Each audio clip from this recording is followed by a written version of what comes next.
How's it going, everyone? Welcome back to the channel. Nice to see you all again. And yeah, it's been a bit of a break, a couple of month or two. Been busy. I mean, yeah, as most YouTubers who don't do it as their full-time job, I've been doing other stuff. And to be honest, I haven't really been playing my Steam Deck a ton over the last couple of months. I don't know if it's been a month and a half or just a month. But yeah, I haven't been playing it a lot. Um, not been really been playing games, been reading more, just doing kind of other things. Getting more into gaming now, and a new device has just dropped in the UK that I really am enjoying. This isn't sponsored at all, not sponsored by the company I'm about to mention, but I will say I'm still playing my Steam Deck. I absolutely love it still, and I will be bringing some more videos out soon. But this video is not on the Steam Deck, it's on the Logitech G Cloud. And yeah, I'm a massive skeptical cloud gaming guy, but it actually has been performing pretty well, and we'll go into a bit more detail in the video. But yeah, first impressions, I saw a lot of American YouTubers doing videos on this because it's been out in America for quite a while.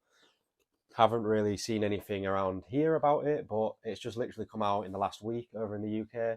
So me being a massive tech head, I really wanted to check it out and see what it was like and how it compared in my house, which has a decent internet speed, but my router, however you want to say it, isn't amazing.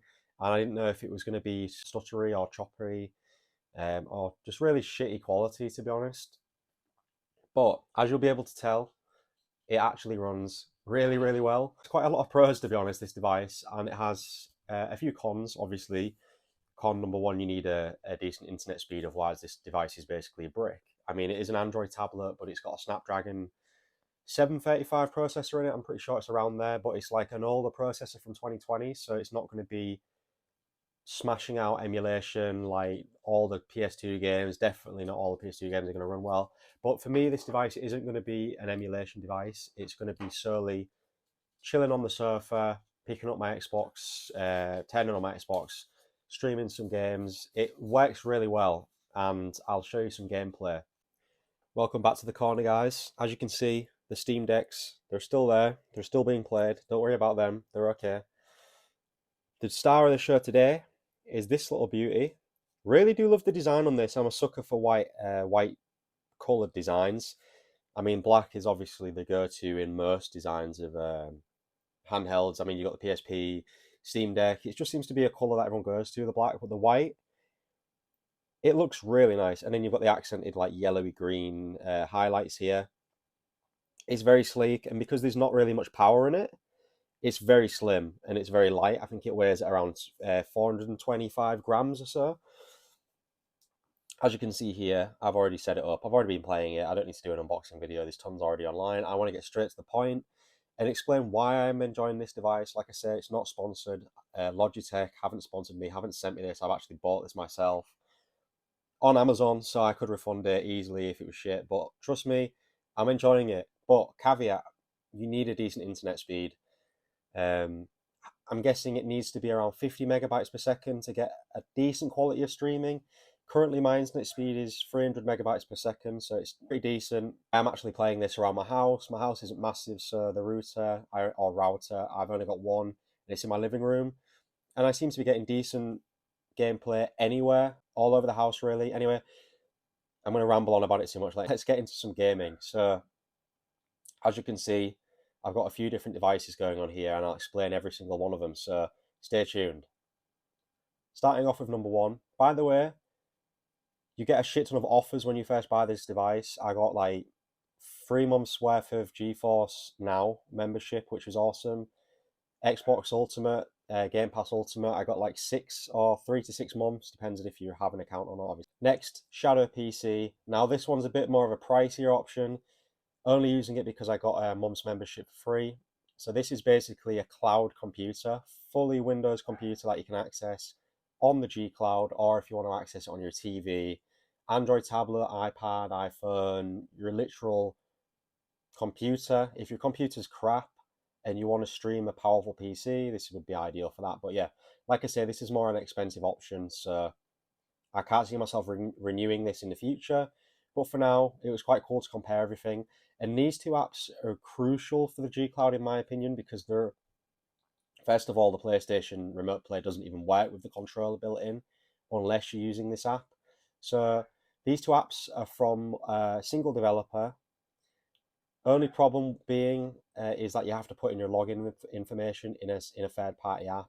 So if you're kind of privacy orientated, maybe these apps are not for you. You have to input your password and username into a third party app.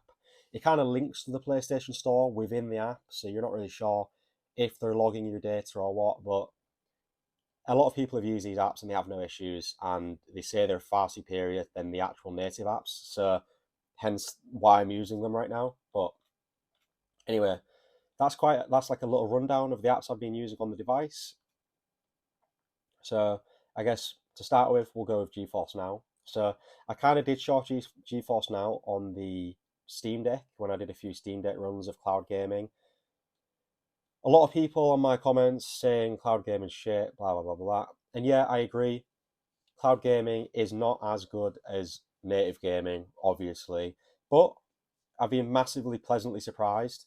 The screen on this device is awesome, and the fact it's so thin is amazing as well, because the Steam Deck is very bulky. Let me just do a comparison here.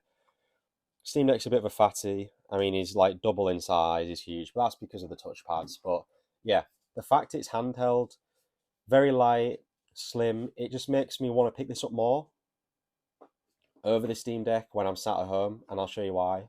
I know I keep saying that I'm not showing you anything, but yeah, we'll jump into a game and I'll explain why I've been enjoying it so much. So basically, what GeForce Now will do is open a virtual machine on the cloud somewhere in NVIDIA's servers somewhere near me to give me the best performance, and so you're essentially just streaming it from their servers with the membership that you're paying for. Really good latency though with GeForce Now. I've noticed there's literally zero latency. I've got the settings set to like 1080p, which is the screen's native display, and just like as nice as it can be. So without causing too much of an issue with streaming and stuff, because the higher megabits per second that you go up, the higher your latency will be, or something along them lines. And as you can see, we're loading into Dying Light. Had a few issues with loading into Star Wars. There's a lot of problems. I don't know if you guys have ever used GeForce Now, but trying to use the external like third-party servers as you're using Steam seems to really bug around for me, and it's kind of annoying. I'll show you what I mean in a bit, but basically when I try to load up like an EA game through Steam, it doesn't work properly and it causes me quite a lot of issues. It's a bit annoying. So that con aside, which is kind of like an EA problem anyway, it's like it does the same thing on my PC. They're just really shit and they should just run straight away. For some reason, they need you to log in and do a load of shit like that. But yeah, as you can see, this is Dying Light. We're mess around with the settings. It's basically the PC version. As you can see, sorry, I keep saying that. You can put the graphics up really nice and high. Currently, I think I'm on the priority membership, which is the one you get for free. Basically, they give you like a trial, and it's quite a long trial. It's like a 3-month trial, which is a decent length if you want to play a few games and get to grips on the service. But you need to earn these games on Steam. That's the only caveat with GeForce. You're basically paying for access on their server, not the games themselves. So if you want to play Dying Light, you need to earn Dying Light on Steam, which is their service, so it's fair enough. This is an FPS game, so it's very like dependent on your camera work, your movement, and it needs to be quite precise. It's not like a third party game. There's a bit of leeway in the latency. With it being a first person game, you really need to be able to maneuver things, especially Dying Light. It's quite fast paced. There's a lot of zombies. At night time, you're getting chased. So yeah, hopefully I'm showing off the fact that this is pretty much feeling native. Like I say, my internet's pretty good. I'm in my office right now, and that's upstairs. So I'm not the closest distance to my router, but it's managing to keep up with everything. Also, we'll say the battery life is absolutely phenomenal on this device. As it's only streaming, it doesn't actually use a lot of power doing that. So you can get around 12 hours on a straight run of playing a game. No issues. I see a lot of people saying that. I was a bit skeptical at first because that's a long time, but yeah, it's literally just streaming from the cloud, so there's no reason why it can't get a decent battery life. I also want to say just how nice it is to hold. Joysticks are a little smaller than the Steam Deck, so it doesn't really feel like you're getting the full 360 degree of movement, but it feels really good. I mean, it's quite a small device anyway. D-pad's a little bit crap. It's a little bit mushy, but it does have a decent click. And I was playing Mortal Kombat, getting some decent combos thrown off. But yeah, it's a really nice looking device. And there's no fan. Like, there's no noise. The only noise is coming out the speakers. And I feel like it's just the little things like that that just make it nicer to use over a device that's actually playing it natively and requiring to like bump up the fan, because it's got to keep everything cool because it's basically a PC running inside of a smaller handheld. But yeah, as you can see, it looks really nice and it's on a small 1080p display. Yeah, it's. I mean, the graphics speak for themselves. It's an older game for sure, but running this on Steam Deck, I'd probably get like 2 hours battery life from it. So yeah, and I don't think I was running it at full speed, and definitely not at 1080p on the Steam Deck. It'll have been 720p or 800p. I think that's the Steam Deck screen. So yeah, that's Dying Light on GeForce Now. We'll move over to another service, and I'll show you what the performance is like. So just to show you how easy it is to get out of the game, I literally just back out like this. You can just click on your next tab. Let's check out the Xbox Cloud app. This, for me, is probably the worst quality streaming app on the device I've used so far.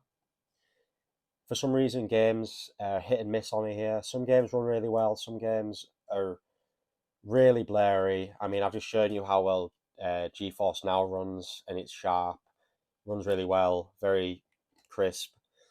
But yeah, Xbox needs a bit of catching up. I don't know, it obviously doesn't have the same server power behind it as GeForce Now, but it's decent. It just isn't as amazing as GeForce Now is. So if I just jump into Mortal Kombat, you might not be able to tell fully on video, but it just has a slight bit of artifacting around the characters and stuff. I can tell that it maybe isn't 1080p and it's just not as crisp as the GeForce Now servers, which makes me kind of want to play it more on remote play, and I'll show you that in a minute. But yeah, kind of has a little bit more latency in it than the GeForce Now servers did. I'll just shut this off. But yeah, I don't know if you can tell when I'm pressing it. It's literally bang on, but if you're looking at it like as if you wanted to fully analyze it, it does have a slight bit of latency to it. It's not terrible though. It's very slight, but yeah, to say you're playing this on a service somewhere, it's decent. And considering it's part of your Ultimate subscription, that's really good as well, because obviously you're getting all the games included with Ultimate subscription. Um, Unlike GeForce, where your games have to be your own games. Yeah, I don't know if you can tell, the graphics still look really good, but you can tell it's kind of being streamed because it looks like it has a bit of video compression.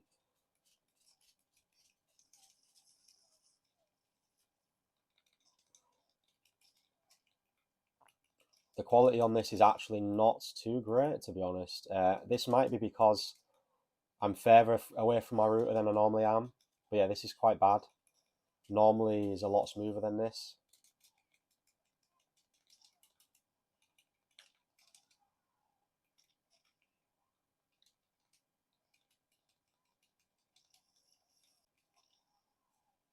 Still one though. Yeah, for some reason I don't seem to be getting the best performance now.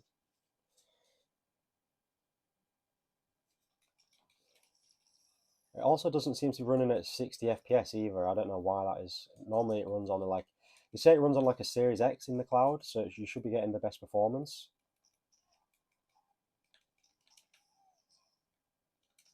D-pad doing a bit of work here. You can definitely play fighting games with the D-pad okay. It just not doesn't feel the best to click on. A little bit spongy. I do prefer like the Xbox's D-pad. It is more like an actual clicky feel. And I'll show you in a second why I love using the Xbox Remote Play instead of using this. But this is a good alternative if you want to try the game without having to install it or anything. I don't know if I can actually show you this on YouTube without it being... I definitely can't show you a fatality, right? Another game on the cloud gaming app that I kind of want to show off is just some old school games. So you can stream like 360 games on here. So as you can see, I'm loading up Skate 3 now. The best thing about the Remote Play app is that it lets you play 360 games.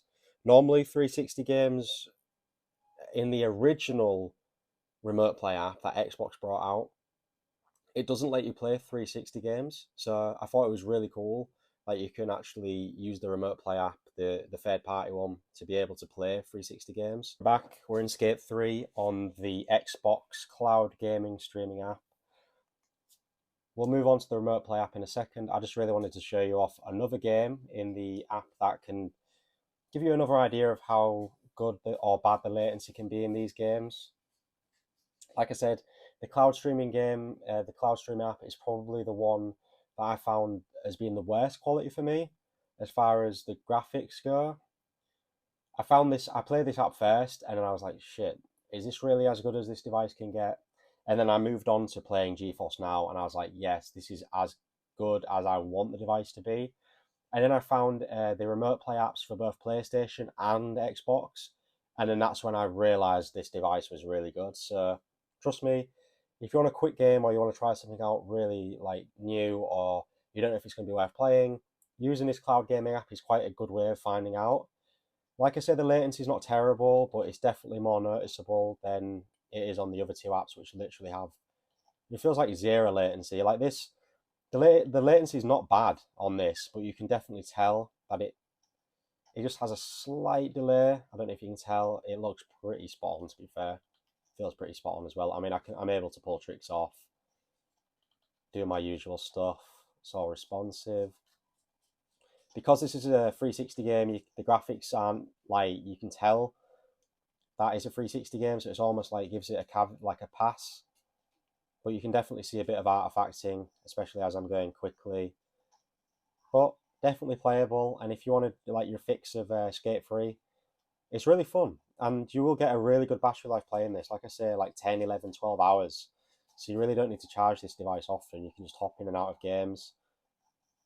Main thing being, Jesus Christ, absolutely ruined my face there. Main thing being is you need an internet connection, really. So if you're really only playing your devices at home or at your office, at your job, or anywhere that you have a decent internet connection, you should definitely give this device a go. But yeah, this is Skate 3 on the cloud. Let's move into some remote play. The Xbox X XBX Play app. This is the third party app I was talking about. Once you open it, you'll be greeted with like a screen on how to set up your device. It's literally just how you normally do it. And then once it boots up, if your Xbox is in standby mode, which I think it needs to be in order to do remote play, it'll just switch your Xbox back on. And yeah, it's weird. It's almost as if your Xbox isn't even playing. It looks like it's turned off, but yet you're streaming from it. But it's literally native. It almost feels native. So boot up Mortal Kombat. It just kicked me out because we just tried it on the cloud. But yeah, I mean, this is, if you have an Xbox Series X and someone's using the TV in your living room and you don't really have much time to play it by yourself, this is perfect. You can literally just sit in the corner, put some headphones in, you're playing your Xbox. Anything you can do on your Xbox will stream back to the device. And obviously you've got the nice 1080p display. Triggers are a little bit small. As you can see, they're not as long as you'd probably want them to be. The travel isn't massively deep either, but it's fine.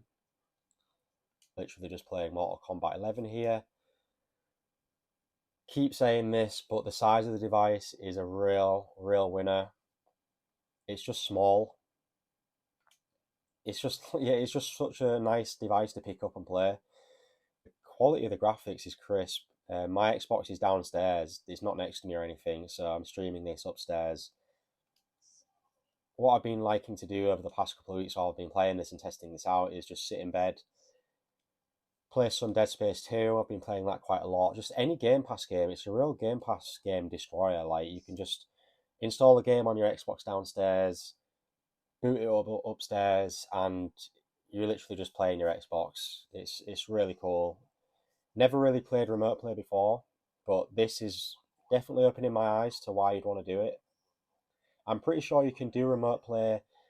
Let's say I was in a friend's house and he lives in another city and I had a decent enough internet speed there. You could definitely remote play from your Xbox as long as it's in standby mode and it turns it on. Like the latency, even in like a fighting game like this, it's almost zero. Like I'm really not feeling any latency. Scorpion's doing everything I want him to do. It's it's crazy how good remote play is. I'd say if you don't have an Xbox and you really wanted the G Cloud, I know it might be a little bit pricey, but pick up a Series S and then have your Series S just set up anywhere in your house. It doesn't need to be connected to a TV. Obviously, do your initial setup first, but as soon as it's all set up, you can just remote play into it whenever you have a decent internet speed, and you're just streaming from the Xbox. So it's you're getting really good battery life, and it's just going to look a lot nicer than just streaming from Xbox's cloud. That was clutch. Whereas I found Xbox's cloud is a little bit lackluster. It needs a bit of work doing to it. A lot of games don't look great. I found this is definitely my ideal way to play the, on the cloud.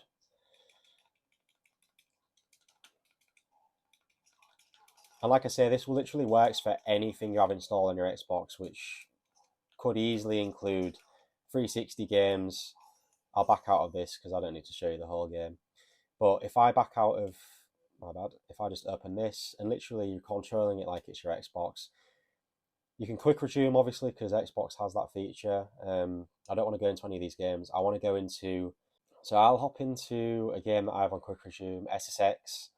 So because it's literally your Xbox, I know I keep saying that, but you just need to remember that it's literally your Xbox, so you can quick resume anything that you've had open recently. SSX 3. If I try to play this on my Steam Deck and try to emulate it via the PS3 emulator or Xbox emulator, it would just be such a shit time, and you'd get about an hour and a half battery life because of how much TDP and wattage it needed. Like, I know we shouldn't compare between playing native and cloud. It's like a lot of people have a big vendetta against cloud, and that's fair. Sometimes it can be really shit, especially if your internet's not great, but it's really come a long way, and you guys should definitely check it out if you haven't ever checked out cloud gaming before. I know it sounds like a massive advert for fucking Logitech this, but trust me, they're not sponsoring me. I bought this off Amazon. But yeah, it's just really shocked me at how, turn that down because I don't need copyright strikes. But yeah, I'm able to play 360 games again on the go as long as they're installed on my Xbox. I say on the go in the loosest term where I can literally just take it around the house or to any of my friends or family that have a decent internet. Obviously, I can't pick this up and play it when I don't have any internet. If I'm on an aeroplane, yeah, they'd obviously have to have a decent internet speed. But you kind of know that when you're getting into it. I will say the biggest issue of this device, and I'm pretty sure I'm just echoing everybody else who's reviewed it already, but the price, it definitely should not be this price. It's weirdly insanely priced. I don't know why they thought it was a good idea to put it at this price. It it's £330 in UK. If you equate that to dollars, that's probably like $380 at the minute. Yeah, it's ridiculous. I know they were doing a deal recently on the US side of things where they were giving it away for 250, and that's a really good price. I would happily pay that price, but sadly in the UK it's just come out, and yeah, they're charging mad amounts of money. So I don't see it selling well in the UK until they bring the price down. So maybe when they bring the price down, I'd recommend you to get it. If you're really a die-hard cloud gamer, I'd consider it because it's such a cool device, amazing battery life. But yeah, the price really shafts it. It's it's expensive. I mean, you can get a Switch OLED for that price, and I mean Zelda absolutely bangs. Tears of the Kingdom, I put 50 hours into it, and it's yeah, that's an amazing game. And just to think like the Steam Deck as well is not even far off that. I think the 64 gig Steam Deck is like 399, so you could almost argue is like you can do all this on the Steam Deck, so why not just get the Steam Deck, which is fair. My favorite things about this is the battery life and the fact it's so light and I can just pick it up whenever I want. So yeah, I mean, let me know what you guys think. But yeah, that's just my thoughts on some of the pricing problems with this device. But yeah, we'll move on to another service. Welcome back, guys. And I've just jumped from the Xbox app straight to the PlayStation app. So I've got my PS5 sitting downstairs as well. Now, this is not doable unless you have the third party app because for some reason Sony have restricted it. So if you get the original Remote Play app, it doesn't let you use the controllers. You need to connect a DualSense to your device in order to use it. But this third party app, which is here, it's PS Play, costs $5.99, but for the functionality of it, it's 100% worth it. As you can see already, there's absolutely like pretty much zero latency. My PS5 is downstairs as well, same as my Xbox. But yeah, the fact I can play Spider-Man Miles Morales and Spider-Man Remastered in this quality, it's PS5 quality. It's literally streaming from the PS5 in 1080p. Anywhere in my house. I mean, I know they've just announced that new device, and this is basically that, but out now. And obviously can do everything else I've shown you today as well. It's it's actually crazy. Like this is the graphical quality of this game on such a small screen is very crisp. Now I will say you're missing out on the DualSense remote and all of its new fancy vibrations and crap, but to be fair, it doesn't really bother me. The controller kind of hurts my hands after a while as well. My hands are a bit sensitive, but the controller is quite fat and it's quite beefy. The haptic triggers, I'm not asked about at all. Don't really do anything for me. I'm not a massive fan of them, so I'm not really fussed.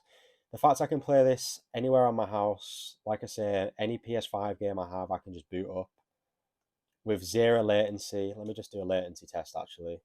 So, I don't know if you can see this, but do slight movements because they've got a new feature where you can actually mess around with the dead zone. I know Linus Tech Tips said that the dead zone was a real big negative on this device, but they've actually given you a control now. So I've set the dead zone way down so I can do way more finer, precise movements like that. So yeah, that's really not an issue anymore. Literally, as I'm pressing A, is jumping. The latency is very minimal. If you're not sensitive to latency at all, you will not notice. I like to think I can tell when I'm cloud streaming a game, but yeah, this is not really laggy or anything for me. It looks amazing too on this screen. Screen's really nice, 1080p display. But yeah, just the fact I can just whip this out, play some PS5 anywhere on my house. Like I say, my girlfriend's watching TV. I can just quickly play this in the corner, put my headphones in. Yeah, it's game changing. You can stream this if you have a decent internet anywhere, as long as your PS5's on. It's just really cool. Yeah, I know this is remote play has been a thing for a while. You can get a backbone or whatever, but yeah, this is new to me, so I'm just sharing my first thoughts and opinions on it and experience. There you go, guys. That's the PS5 streaming. Anyway, I saw Wolfden. I'm a really big fan of Wolfden's channel. And in his podcast recently, he was talking about the fact that the PlayStation app requires like a PlayStation controller connected. And that's true. But yeah, third party app will sort you out as long as you're not too sensitive about your information being shared with like another client or third party. It's not really, like I say, a lot of people are vouching for this app, so I don't really feel like my information's being manipulated or any malicious kind of thing behind anything really. So yeah, it's literally just streaming my PS5, but with zero latency. So really pleased. So the final one we're going to look at today. I know this has been a long video. Thank you for sticking around. If you have, or if you've skipped around, then fair enough. But thank you for watching. We'll look at Shadow PC. So I had to restart the app, and then my PC started working pretty much straight away. I'm not sure why it did that little bug. This is a Windows device. It's literally just opening my cloud version of Windows through Shadow, which is hosting my PC. Like I say, pricey bit of software this. I'm not going to pay for it afterwards, but it's quite cool to try out. So you can actually just click that and you get to use the mouse, your gamepad as a mouse. So if I just boot up Alan Wake, You can literally do anything on this. Like it has a 1080 equivalent, which is on the cheaper tier, which is pretty outdated. I think Shadow need to do a bit of a refresh on their hardware. And the more expensive tier, which is I think £15 more per month, you get a 3070. I'm pretty sure it's a 3070, which is a little bit more powerful. So if you want to actually do Shadow for gaming, I'd definitely recommend getting the higher tier. And as you'll see in a second, it's a very viable option for cloud gaming. Not only does it let you basically do anything a Windows computer can do, it actually can stream really well. I mean, as you can see here, latency is pretty much non-existent. I found once I'd set the settings up quite nicely on Shadow, it ran really well. Um, yeah, obviously I'm pretty sure I got this on ultra settings on a 1070. I'm not sure. I chose to choose. I chose to play an older game, but just because, and I was thinking a 1070 is probably not going to be able to play every newer game at max settings for 60 FPS, and I kind of want to show off 60 FPS. Otherwise, you're going to start getting confused with like lag and FPS, and then it just gets a bit messy. But yeah, Alan Wake, the OG version, not the remaster, it runs really smooth. I mean, look at the latency here. Pause it. You can see that I'm scrolling through the options. It is literally, I just find it really cool how you can have a cloud computer. Like you can access this anywhere. It's like carrying around a Windows computer with you at any time. As long as you have a decent internet to boot up, you can download things on it. You can download emulators on it and play like any emulator on it. Yeah, it's just a really cool idea to have a cloud PC. It's just a shame it's quite pricey. If I didn't already have everything that I want to do anyway, like this would be a really cool option. The graphics look really, really nice. It pretty much looks like I'm playing this natively on a computer. I don't know if you can see, I kind of want to zoom in and show you how sharp it can be, but look at Alan's jacket. It's pretty sharp. I mean, we're playing this at 1080p at Ultra. Yeah, I'd say it plays it like, as far as streaming goes, on par with GeForce Now, but obviously GeForce Now you're playing with a much more powerful graphics card. So there's a turn off on that. Obviously, GeForce Now you don't get access to the whole PC. It's just streaming games. So yeah, I mean it's up to you. But as far as actually playing the game itself, both apps do a really good job as long as you have a decent internet, like I keep saying. But yeah, that's Shadow PC, guys. It's really cool. You get access to a computer. Took them about an hour to set that up for me after I did the free trial, so you're not waiting around for months to get the PC set up or anything like that. It just, yeah, it works. But yeah, guys, I hope you've enjoyed that. If you've decided to watch the whole way through, I really appreciate it, and I will get back to some Steam Deck videos, I promise. I just really wanted to show off this new device I picked up. I mean, I like to say my channel is kind of like a handheld channel, not just a Steam Deck channel, so you guys already know. I've done a few videos on other handhelds before, but yeah. So this was the Logitech G Cloud. Final thoughts on it is it's mad expensive. Pick this up as a deal or a Facebook Marketplace absolute steal. I've seen a few people getting steals on Facebook Marketplace for this. I wouldn't pay full price, but it is a really slick little device. It's very light. The battery life is really good, and it feels native. When you're playing it, it really does feel native, and the graphics look nice as well, which is the main thing. So yeah, I hope you enjoyed the video. Let me know in the comments what you think of the device. If you're a fan of cloud gaming or not, yeah, let me know. But it's been nice to speak to you again, and I'll speak to you guys soon.